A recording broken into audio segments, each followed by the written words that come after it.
अस्सलाम वालेकुम रहमतुल्लाहि व बरकातुहू। आज का हमारा टॉपिक जो है वो वेन डायग्राम पे ही है। ठीक है, आज हमने क्या काम करना है कि हमने वेन डायग्राम के थ्रू कुछ स्टेटमेंट्स को वेन डायग्राम पे शेयर करना है। हमें इंफॉर्मेशन भी वेन डायग्राम की फॉर्म में गिवन होगी। हमने उसका उन स्टेटमेंट को सॉल्व भी वेन डायग्राम पे करना है। ठीक है, पहले हमारे पास क्या होता था कि हमें सेट्स गिवन होते थे। ठीक है, ए गिवन होता था बी गिवन होता था और सी गिवन होता था। हम क्या करते थे, simply A intersection B find कर लेते थे, कंप्लीमेंट फाइंड कर लेते थे, इसका इंटरसेक्शन नहीं लेते थे। तो हमारे पास चीज़ें किस फॉर्म में होती थी, सेट्स की फॉर्म में होती थी। हमें आंसर्स भी किस में लिखना होता था, सेट की फॉर्म में लिखना होता था। लेकिन आज जो हमारे पास क्वेश्चन है वो हमें वेन डायग्राम गिवन है। ठीक है, हमें वेन डायग्राम गिवन है, हमने यहाँ से सेट्स फाइंड करने हैं। अगर आप विदाउट सेट फाइंड किए आप ये सारी स्टेटमेंट फाइंड कर सकते हैं। आप कहते हैं मैं कर लूँगा या मैं कर लूँगी, मुझे ज़रूरत नहीं है ये सेट्स फाइंड करने की, मतलब ए क्या आ रहा है बी क्या आ रहा है, तो अच्छी बात है, आप डायरेक्ट कर लें। लेकिन मैं आपको थोड़ा सा कंसेप्ट दूंगी ताकि आपके लिए आसान हो जाए, आपको पता चले कि हम वेन डायग्राम में से सेट्स कैसे फाइंड कर सकते हैं, इसका क्या तरीका होता है, सब कुछ मैं आपको बताऊंगी। फिर हम यहाँ से जो है डायरेक्ट सिर्फ वेन डायग्राम से फाइंड करेंगे। लेकिन पहले जो है हम ये देख लेते हैं कि हम इन वेन डायग्राम से सेट्स कैसे फाइंड कर सकते हैं। ठीक है, सबसे पहले हम क्या करते हैं, सबसे पहले हमने यू लिखना है। ठीक है, सबसे, क्योंकि हमारा सुपर सेट क्या है, यूनिवर्सल सेट क्या है, वो यू है। अब देखिए यू हमारे पास क्या आ जाएगा, सबसे छोटा एलिमेंट कौन सा है 1, सबसे बड़ा एलिमेंट कौन सा 8। हमने यूनिवर्सल सेट क्या लिख लिया, 1 से लेके 8 तक लिख लिया। अब अगला काम हमारा क्या है, अब आगे जो हम काम करेंगे वो क्या है कि जो तीनों एलिमेंट्स में कॉमन है, जो तीनों सेट्स में कॉमन है, सबसे पहले हम वो देखेंगे। तीनों सेट्स में क्या कॉमन है, ये देखें इधर से,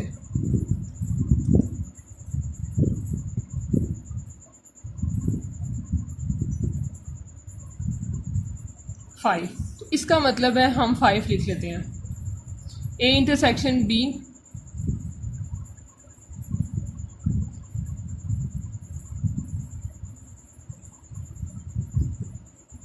इसका मतलब है ए में भी 5 आ जाएगा, बी में भी 5 आ जाएगा और सी में भी 5 आ जाएगा। ठीक है, A intersection B intersection C हमारे पास क्या आ गया, 5 आ गया। ए में भी 5 है, बी में भी 5 है, सी में भी 5 है। आगे अब हम 2 सेट्स का कॉमन देखते हैं। ए और बी में क्या कॉमन आ रहा है, 2, तो यहाँ पे क्या आ जाएगा। ठीक है, यहाँ पे हमारे पास क्या आ जाएगा, ए इंटरसेक्शन बी क्या आ जाएगा 2। नेक्स्ट, अब हमारे पास फर्स्ट स्टेटमेंट क्या है, A intersection B intersection C का कंप्लीमेंट। तो हम क्या करते हैं इसमें, सबसे पहले वैसे तो हमने ये चीज़ें नहीं फाइंड करनी। ठीक है, हमने डायरेक्ट इस एरिया को शेड करना है। लेकिन मैं आपको एक क्वेश्चन में इसका तरीका बता दूंगी, लेकिन नेक्स्ट क्वेश्चन में हम क्या करेंगे, सिर्फ वेन डायग्राम को शेड करेंगे। अब देखें ए इंटरसेक्शन बी हमने अभी फाइंड किया था, वो क्या आया था 2। ए इंटरसेक्शन बी क्या था 2। ठीक है, सी क्या आया था हमारे पास, सी क्या था हमारे पास 5 6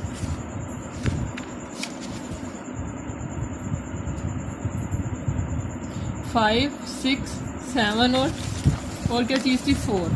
ठीक है, यू हमारे पास क्या है 1 से लेके 8 तक। अब क्या होता है, सी कंप्लीमेंट क्या होता है, यू में से सी वाले सारे एलिमेंट माइनस हो जाएंगे, तो हमारे पास क्या आ जाएगा, सी वाले सारे माइनस हो जाएंगे। 1 आ जाएगा, 2 3 4 नहीं आएगा, 5 नहीं आएगा, 6 नहीं आएगा, 7 नहीं आएगा, क्या आ जाएगा 8। अब इन दोनों में कॉमन क्या है, हमने फाइंड करना है A intersection B intersection C complement. इन दोनों में क्या कॉमन है,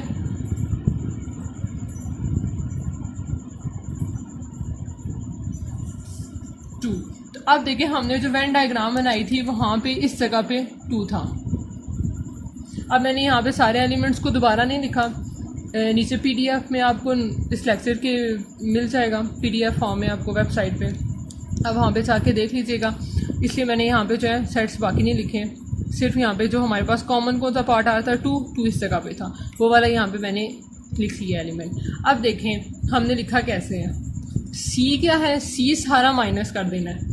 क्यों, क्योंकि सी कंप्लीमेंट है। सी कंप्लीमेंट का क्या मतलब होता है, यू माइनस सी। ठीक है, इसका मतलब है ये वाला तो सारा एरिया माइनस हो जाएगा, तो ए, बाकी क्या बचा ए इंटरसेक्शन बी। तो हमने कौन सा एरिया शेड करना है। अगर आप ये ना भी फाइंड करते, ये वाला सारा काम ना करते, आपको फिर भी समझ आ जाती। कैसे इस बात को लेना है कि सी कंप्लीमेंट का क्या मतलब है, सी को हमने माइनस कर देना, बाकी हमारे पास क्या बचा ए इंटरसेक्शन बी। तो अभी जो हमने पीछे क्वेश्चन में ए इंटरसेक्शन बी फाइंड किया था वो क्या आया था 2। तो सिंपली ए इंटरसेक्शन बी वाले पार्ट को आपने शेड कर देना। ठीक है, आगे हमारे पास क्या है ए कंप्लीमेंट। अब देखें ए कंप्लीमेंट है, इसका मतलब है कि ए वाला सारा क्या हो जाएगा। अब यहाँ पे इंटरसेक्शन था, इस फर्क को ध्यान में रखना है। यहाँ पे इंटरसेक्शन था, यहाँ पे यूनियन था। अब क्या हुआ कि ए कंप्लीमेंट का मतलब क्या है, यू में से ए को माइनस कर देना है। इसका मतलब है कि ए वाला पार्ट तो माइनस हो जाएगा, लेकिन यू वाला पार्ट हमारा किस में आएगा, ये शेडिड एरिया है। क्यों? क्योंकि ये यूनियन है, इंटरसेक्शन नहीं है। तो हमने, इसका मतलब है हमारा आंसर क्या आ रहा है, U union B union C. इसका मतलब है बी का सारा पार्ट भी आएगा। हमने यूनियन में क्या पढ़ा था, यूनियन की जब हमने ली थी वेन डायग्राम, उसमें हमने क्या पढ़ा था, जब हम यूनियन लेते हैं तो हम क्या करते हैं कि बी वाला सारा पार्ट भी शेड होता है, सी वाला भी शेड होता है। और यूनियन का जब यू आ गया तो इसका मतलब है ये वाले तीनों सेट्स क्या होंगे, शेड होंगे, जबकि ए क्या हो जाएगा, माइनस हो जाएगा। ठीक है, यूनियन में हमने क्या किया था, जितने भी सेट्स होते हैं वो सारे शेड होते हैं। इसका मतलब है यू भी शेड होगा, बी भी शेड होगा, सी भी शेड होगा, लेकिन ए क्या है, वो माइनस होगा। अब नेक्स्ट हमारे पास क्या है, ए माइनस बी इंटरसेक्शन सी। अब इसका क्या मतलब है, ए माइनस बी का बी क्या हो गया, माइनस, बी सारे का सारा माइनस हो गया। इसको हमने क्या करना है, बी पूरे का पूरा नहीं लेना। बाकी हमारे पास क्या बचा, ए इंटरसेक्शन सी। बी तो माइनस हो गया, बी खत्म हो गया, बाकी हमारे पास क्या चीज़ बची, ए इंटरसेक्शन सी। तो हमारे पास क्या आ जाएगा, ए इंटरसेक्शन सी वाला पार्ट शेड हो जाएगा। ठीक है, यहाँ पे क्या आ जाएगा 4। तो इसका मतलब है, इसका हमारे पास आंसर क्या आ रहा है 4। बी सारा माइनस हो गया, बी सारा माइनस हो गया, बाकी क्या बचा, ए इंटरसेक्शन सी। तो हमने इसको क्या कर लिया, शेड कर लिया। ठीक है, इसका जो है आपको लेक्चर जो है पीडीएफ में नीचे लिंक पे मिल जाएगा। अब नेक्स्ट हमारे पास क्या स्टेटमेंट है, A intersection B complement union C complement. अब इसमें हम क्या करेंगे, सबसे पहले इस सी कंप्लीमेंट को देख लेते हैं। सी कंप्लीमेंट का मतलब क्या है, U minus C. C minus हो गया, ये यूनियन आ गया। इसका मतलब है इस यूनियन की वजह से यू वाला एरिया तो शेड होगा। ठीक है, इस यूनियन की वजह से हमें u minus C, C minus हो गया, यानी कि सी कंप्लीमेंट की जगह बाकी क्या बचा, यूनियन। तो अब u बचा। अब इस यूनियन, जब हम यूनियन लेंगे, यूनिवर्सल सेट का सारे का जो बचा हुआ एलिमेंट है वो सारा आ जाएगा। इसका मतलब है यूनिवर्सल सेट तो लाजमी शेड होगा इस यूनियन की वजह से। जब इंटरसेक्शन होता है तब हम यूनिवर्सल सेट को शेड नहीं करते, जब हमारे पास क्या होता है, यूनियन होता है, तो हम इसको शेड करते हैं। अब हमारे पास क्या आ गया, अब हमने इसको देखना है कि ये हमारे पास क्या होगा। अब क्या हुआ, बी कंप्लीमेंट। ठीक है, अब इसमें हम देख लेते हैं, पहले हम यहाँ से u माइनस सी निकालते हैं।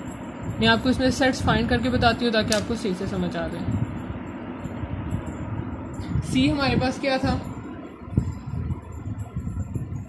4, 5, 6 और 7, ये था सी। और u क्या था, 1 से लेके 8 तक।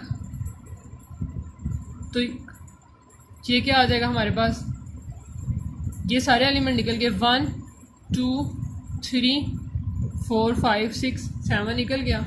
तो ये हमारे पास आ गया। ठीक हो गया, भी आता है 1, 2, 3, 8। ठीक है, अब इस हमारे पास क्या आ गया, सी कंप्लीमेंट की जगह ये वाला सेट। अब हम यहाँ से बी कंप्लीमेंट फाइंड कर लेते हैं। बी कंप्लीमेंट क्या होता है, u minus B. B set हमारे पास क्या है, 2। बी सेट हमारे पास क्या है, 2, 3, 5, 6। ठीक है, तो बी कंप्लीमेंट क्या आ जाएगा, u माइनस बी। बी वाले निकल जाएंगे, 1, 2 निकल गया, 3 निकल गया, 4, 5, 6 निकल गया, 7 और 8। अब A union B, A intersection B complement लें। ए क्या हमारे पास, 1, 2, 4, 5 इंटरसेक्शन बी कंप्लीमेंट क्या है, 1, 4, 7, 8। क्या चीज़ कॉमन आ रही है, 4। अब इसका और इसका क्या लेना है, यूनियन। तो क्या आ जाएगा 1 2 3 4 और 8। ठीक है, अब क्या चीज़ माइनस हुई, अब देखें, अब ये 3 किसका पार्ट है, 3 यहाँ पे, ये देखें बी में कौन सा एलिमेंट आ रहे थे, 3, यहाँ पे आ जाएगा 2, 5 कहाँ पे था, सब में कॉमन, 6 किधर था, इन दोनों का कॉमन, और यहाँ पे क्या था 4, इसका था 7 और इसका क्या था 1। अब देखें हमारे पास कौन कौन सा एरिया शेड होगा, 1 वाला एरिया शेड होगा, 2 वाला एरिया शेड होगा, 3 वाला एरिया शेड होगा, 4 वाला एरिया शेड होगा और 8 वाला होगा। यानी कि कौन सा एरिया शेड नहीं होगा, 7 वाला, 5 वाला और 6 वाला। ये तो हमें सेट फाइंड किया तो हमें पता चला है 1 होगा, 2 होगा, 3 होगा, 4 होगा, 6 होगा, 6 नहीं होगा, 7 और 8। ठीक है, अब हम इधर से कैसे हमें पता चलेगा, अगर हम ये सारा काम ना करें तो हम कैसे कह सकते हैं कि ये वाला एरिया आएगा। अब देखें कि ए जो है, अब देखें हमने यहाँ पे ये सेट्स तो लिख लिए हैं, अब ये सेट्स जो हैं इसको हम शेड कैसे करेंगे, ये अब हमारा क्वेश्चन है। अब ये क्वेश्चन कैसे, इसका आंसर क्या होगा कि देखें सी कम्प्लीमेंट में जो है ना हमारा, इसकी तो बात समझ आ रही है, हमें यहाँ से यूनियन फाइंड करना है। जब हम यूनियन फाइंड करते हैं ना, सबसे पहले हम इस सी कम्प्लीमेंट को देख लेते हैं। इस सी कम्प्लीमेंट में कौन कौन से नंबर आ रहे हैं, 1 2 3 8। तो इसका मतलब है इधर से जो मर्जी एलिमेंट आए हमने 1 2 3 8 को लाजमी शेड करना है, 1 2 3 8 को लाजमी शेड करना है। तो इसका मतलब है इस बी कम्प्लीमेंट से जो मर्जी आ जाए हमें इससे फ़र्क नहीं पड़ेगा। जो सी में से माइनस हो गया, ये वाला जो आंसर आ रहा है ना, ये 1 2 3 8 वाला, यानी कि इसको तो लाजमी शेड करना है हमने, क्योंकि यूनियन है। आपने इसको कैसे जहन में रखना है कि यू में से माइनस कर देंगे, सी वाला पार्ट माइनस हो गया, आप सी में के अलावा जो भी पार्ट बच रहे हैं, यानी ए के सारे एलिमेंट, सी के अलावा जितने एलिमेंट्स आ रहे हैं वो लाजमी शेड होंगे।